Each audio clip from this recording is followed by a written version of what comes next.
All right, so we've configured our audio interface, and now we want to optimize it. I have audio. Double-clicking here gives me that. And you'll notice this little speaker here, or this little percentage gauge. This is giving me an indication of how much CPU power it's taking for this song to play. When I come up to this bridge, it's going to go up a little bit. Okay, so now it's kind of the same, but it's right in low 20s there, 19. Now, one little trick, remember how that used to be a warning tone? Don't. It still can be. So if you're ever playing in a live gig and you happen to go, hey, what's that? Just a suicidal thought in the middle of a live set. Don't push that.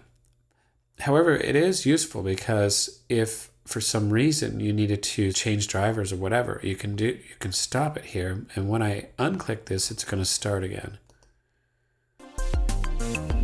Just thought you might want to know. All right, so let's optimize this sucker. Command comma, prefs. And a real quick word here about latency. Latency has to do with how tight the system feels. Very low latency, it makes me be able to do a Hammond B3 solo with no latency whatsoever. A very high buffer size is going to make it feel very sloppy on the keyboard. So as a consequence, when you're in the studio recording on a big tower like I'm doing, you might want to have a buffer size very, very low. But then when you take it to your laptop, do not forget to make the buffer size very, very high. What is buffer size? If I have my buffer size very, very low, Ableton is just all over my hard drive saying, every second it's saying, I need this, I need that, I need this, I need that. Give me this, give me that, give me this, give me that. If you up the samples of the buffer size, it's more like, yeah, man, I need this. Yeah, okay, and I need that. Okay, so it's hitting the hard drive less. Now I'm going to switch to my Apogee, and it's a more capable interface, and several things are going to change. For one thing, the sample rate. With Soundflower, I have 3 choices, and with Soundflower, the output latency is 11.6. Okay, so, and the overall latency is 11.6. Let's switch to Apogee, and I get a 10.2 millisecond output. My buffer size is defaults to a 443 samples, and my sample rate selections are much higher. I can go to 192. I would select this to show you, but I'm using the Apogee right now to record my voice, so I would go into oblivion if I did so. But if I did go to 192, all of a sudden you would find that this output milliseconds was down to like 1.2 milliseconds. So what does it all mean? Who gives a rip? Well, you need to. And here's the deal. We can test this. So go ahead and turn this volume down, and let's turn your CPU usage simulator up to 80%.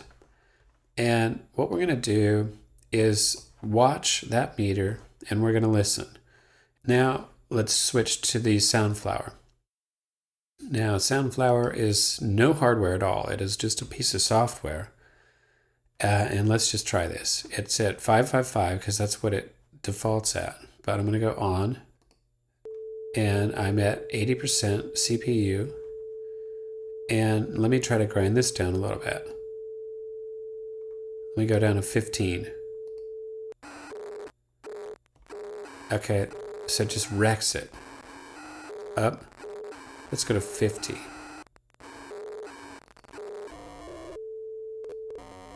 $94.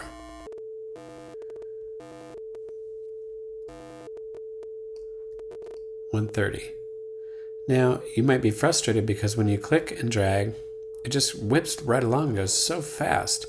Say I'm at 142, and I want to go down to 135. I'm going to hold down the Apple key, the Command key, with my thumb. Here we go.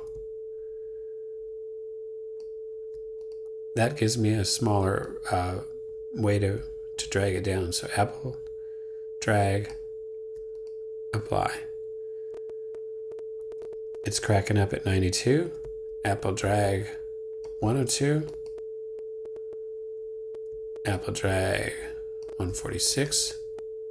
There, you get the idea. And now I've got my latency down to 3.4 milliseconds.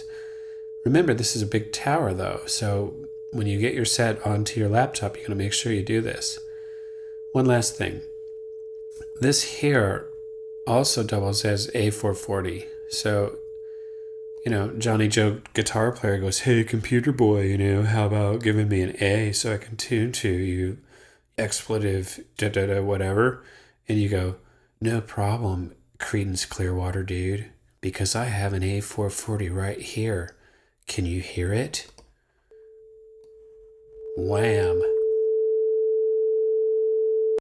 At that point, they throw down their guitars and they want to run Ableton the rest of their lives, right? Not. In the next session, we're going to get busy with MIDI.